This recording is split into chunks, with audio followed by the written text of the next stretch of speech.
दोस्तों, चाइना ने अपने जाल में एक और देश को फंसा लिया है। वो कोई और देश नहीं है, हमारा ही पड़ोसी देश है नेपाल। अब नेपाल को किस तरह से फंसा है? नेपाल के जो अभी जो प्रधानमंत्री बने हैं के पी शर्मा ओली, जो चाइना के समर्थित माने जाते हैं, और वो प्रधानमंत्री बनने के बाद सबसे पहले 5 दिन की यात्रा के लिए चाइना गए। वहां पर उन्होंने शी जिनपिंग से मुलाकात की और उन्होंने एक एग्रीमेंट साइन किया। उस एग्रीमेंट के तहत अब नेपाल एक तरीके से आधिकारिक रूप से जो चाइना का BRI प्रोजेक्ट है उसमें शामिल हो गया है। अब दोस्तों, पिछले कुछ सालों से हम देखें तो हमारे जो पड़ोसी देश है उनमें चाइना का प्रभाव लगातार बढ़ता जा रहा है, जिसकी वजह से हमारे पड़ोसी हमारे ही दुश्मन हो गए हैं और चाइना के समर्थन में आ गए हैं। जैसे हम देखें कि पाकिस्तान तो पहले से ही चाइना का समर्थन में है, हमारा जन्मजात दुश्मन है। हम देखें श्रीलंका चाइना के BRI प्रोजेक्ट में शामिल हो गया और BRI प्रोजेक्ट के तहत चाइना ने श्रीलंका को इतना सारा कर्ज दे दिया कि श्रीलंका चुका ही नहीं पाया। और जब श्रीलंका कर्ज नहीं चुका पाया तो चाइना ने क्या किया, श्रीलंका के हम्बनटोटा बंदरगाह को 99 साल की लीज पर ले लिया। अब चाइना ऐसे ही करता है, पहले तो वह कर्ज जाल की रणनीति में फंसाता है। जब वह कर्ज चुका नहीं पाते हैं तो उन देशों के जो बंदरगाह हैं और जो नौसैनिक अड्डे हैं उनको उनके ऊपर अपना अधिग्रहण कर लेता है और उनके ऊपर अपना अधिकार जमा लेता है। इस तरीके से चाइना जो गरीब कंट्री है उनको अपने जाल में फंसाता है और अपना प्रभुत्व स्थापित करता है। यह बात ये नेपाल वाले नहीं समझ रहे हैं, इनके साथ भी ऐसा ही होने वाला है, इनकी भी कटने वाली है। अब दोस्तों हम देखिए, श्रीलंका हमारे हाथ से निकल गया, चाइना समर्थित हो गया। अब इसके बाद देखिए बांग्लादेश में अभी क्या चल रहा है। जो शेख हसीना हमारी भारत समर्थित सरकार थी वो खत्म हो गई है। वहां पर मोहम्मद यूनुस जो एक तरीके से कह सकते हैं कठपुतली शासक बने हुए हैं, वो बिल्कुल भारत विरोधी हो गए हैं। और अभी हाल ही में तो उन्होंने अपने डिप्लोमेट्स भारत से बुला भी लिए हैं।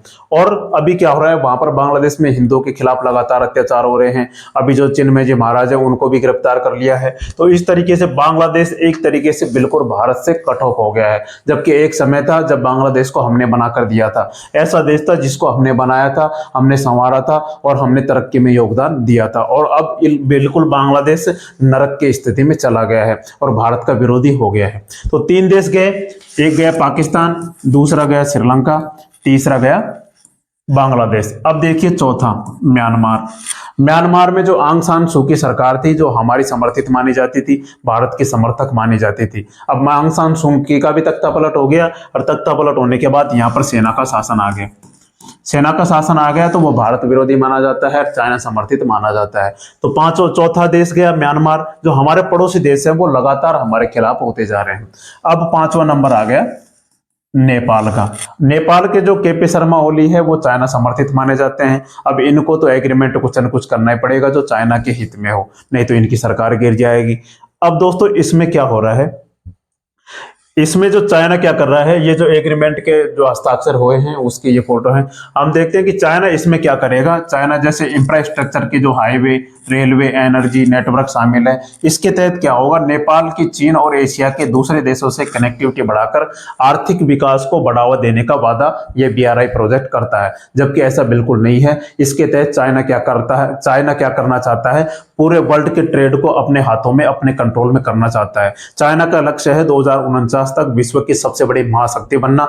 वह अमेरिका को पछाड़कर 2049 तक विश्व की सबसे बड़ी महाशक्ति बनना चाहता है, जिसके तहत वह पूरे वर्ल्ड के व्यापार को अपने कंट्रोल में करना चाहता है। इसी के तहत ही उन्होंने BRI प्रोजेक्ट की शुरुआत की थी। अब दोस्तों इसमें जो नेपाल के प्रधानमंत्री है के पी शर्मा ओली, उसने इसको गेम चेंजर बताया है। इसको ये समझ में नहीं आ रहा कि हमारी अब स्थिति खराब होने वाली है। अब दोस्तों आगे हम देखें कि नेपाल यह जानते हुए भी, नेपाल को पता है कि चीन हमारे साथ इतनी बड़ी गड़बड़ कर सकता है जैसे श्रीलंका में हुआ था, क्योंकि वह अपने कर्ज जाल में फंसाता है, फिर उस देश को बिल्कुल बर्बाद कर देता है, अंदर से खोखला कर देता है। अब लेकिन मजबूरी है, वादे अगर किए हैं तो निभाने तो पड़ेंगे। जिसकी वजह से प्रधानमंत्री बने रहना है के पी शर्मा ओली को, तो चाइना के साथ कुछ बड़े एग्रीमेंट भी करने पड़ेंगे।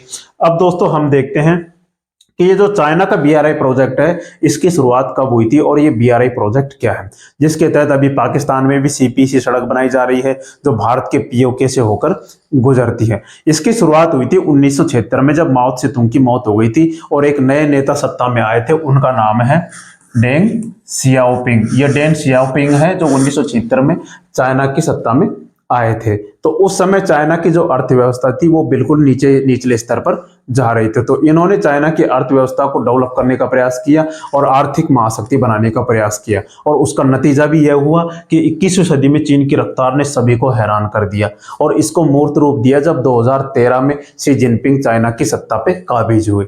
तो इन्होंने क्या किया, कजाकिस्तान और इंडोनेशिया की यात्रा की, और उस यात्रा के तहत 2013 में इन्होंने BRI प्रोजेक्ट का सूत्रपात किया था। अब दोस्तों BRI प्रोजेक्ट को, जैसे चीन का हजारों साल पुराना जो सिल्क रूट है, रेशम मार्ग है, उसी को एक नया रूप, अपडेटेड वर्जन माना जाता है। अब दोस्तों सबसे पहले हम देखें जो पुराना सिल्क रूट है उसमें क्या हुआ था। चीन रेशम के कपड़े बनाता था। अब रेशम के कपड़े बनाकर और पूरी दुनिया में रेशम के कपड़े नहीं बनते थे, तो रेशम के कपड़े का व्यापार वह पूरी दुनिया में करता था, और वहां से जो चाइना के लिए जरूरी थी वो सामान लेकर आते थे यहाँ के व्यापारी, और जो सबसे अधिक व्यापार होता था चाइना से वो रेशम का ही होता था, जिससे सिल्क रूट कहा गया। जिस रास्ते से होकर रेशम का व्यापार किया जाता था उसे सिल्क रूट या रेशम मार्ग कहा गया। अब यह सिल्क रूट पूरे वर्ल्ड में फैला हुआ था। अब इसके दो मुख्य कारण थे। पहला तो यह था कि ये जो रास्ते थे वो एक तो था स्थलीय और दूसरा था जलीय। एक तो जो धरती से, जमीन से होकर गुजरता था उसे स्थलीय मार्ग कहा गया, और दूसरा मार्ग था जो जलीय, जो जल के रास्ते से गुजरता था, पानी के रास्ते से जहाजों के जरिए व्यापार होता था, उसे जलीय मार्ग कहा गया। अब देखें हम, जैसे कि चाइना से प्रारंभ होकर जो स्थलीय मार्ग है, स्थलीय मार्ग कहां तक जाता है।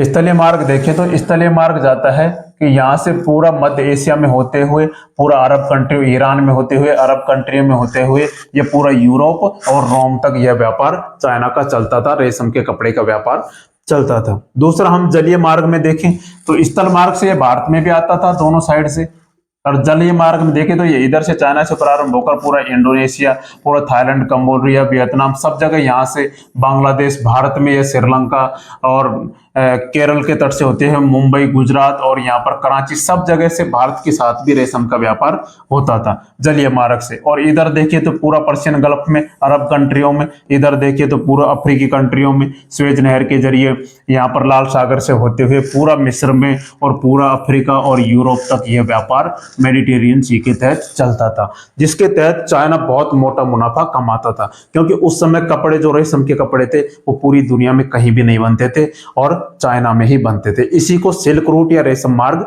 कहा गया। अब चाइना क्या करना चाहता है, जो ये सिल्क रूट था, रेशम मार्ग था, इसको वापस से स्टार्ट करना चाहता है, जिसकी वजह से वह पूरी दुनिया का जो व्यापार है उसको अपने कंट्रोल में ले सके। इसी का नाम है BRI project, belt and road initiative, जिसके तहत वह चाहता है कि लगभग जो 70 देश हैं उनके साथ अपने व्यापार को स्थापित करना चाहता है। अब दोस्तों आगे हम देखें, हम वहीं पर आते हैं कि 2013 में इसकी शुरुआत हुई थी। 2013 दो खांचों में बटी हुई थी यह उद्घोषणा, silk route economic belt.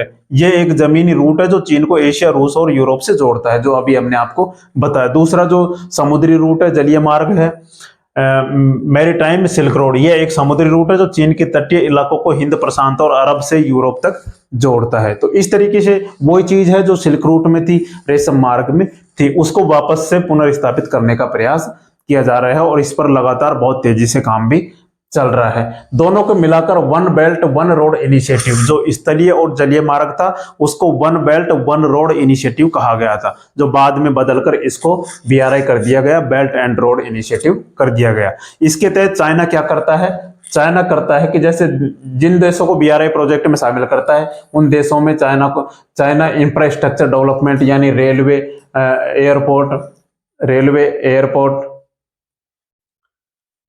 Airport, बंदरगाह, हाईवे, मेट्रो और गैस पाइपलाइन वगैरह बनाने में मदद करता है। और इसमें चाइना का संपूर्ण काम होता है। जैसे चीनी बैंक इन देशों को सस्ती दर पर लोन देते हैं, और चीनी कंपनियां डेवलपमेंट का काम करेंगी, और कच्चा माल भी चीन ही देगा। तो मतलब सारा काम चीन का, केवल जमीन उस देश की होती है, और कर्जा वो चाइना जो बहुत सस्ती दर पर दे देता है, लेकिन इतना दे देता है कि वो चुका ही नहीं पाते हैं। तो वो क्या करते हैं, उसको कर्जा देते हैं, उसी का पैसा वहां पर लगा देते हैं, बाकी सारे इंजीनियर, कच्चा माल सब चाइना का होता है, जिसके तहत वह देश इस दलदल से बाहर ही नहीं निकल पाता है। और चाइना क्या करता है, उस पे एक तरीके से पूरा अपना कंट्रोल व्यापार पे स्थापित कर लेता है। अब दोस्तों नेपाल के साथ जो लफड़ा हो रहा है, तो नेपाल को क्या है 2017 में इस प्रोजेक्ट में शामिल करने का प्रयास किया गया था। लेकिन जो पहले की जो केपी शर्मा ओली से पहले की जो सरकार थी वो क्या कह रही थी कि जो चाइना जो हमें केवल कर्ज देना वो केवल सहायता के लिए दे, कि हम उनको वापस चुकाए नहीं, कि जैसे हम उधार नहीं लेना चाहते, हमारी सहायता कर दो, तुम इतना पैसा हमें दे दो कि हमारे देश की तरक्की हो सके, विकास हो सके। अब उसको ये चाइना मना कर रहा था कि चाइना तो एक एक पैसे के लिए मरता है, क्योंकि चाइना अगर पैसे देगा मदद के लिए तो उससे चाइना को कोई फायदा नहीं है, वह केवल कर्ज के जाल में फंसाता है। तो हम देखें कि जैसे 2017 में ही ये करार हुआ था, लेकिन शुरुआत में नेपाल बीआरआई प्रोजेक्ट के लिए कर्ज की जगह अनुदान मांग रहा था, कर्ज की जगह अनुदान मतलब सहायता मांग रहा था, लेकिन चाइना ने उस समय मना कर दिया।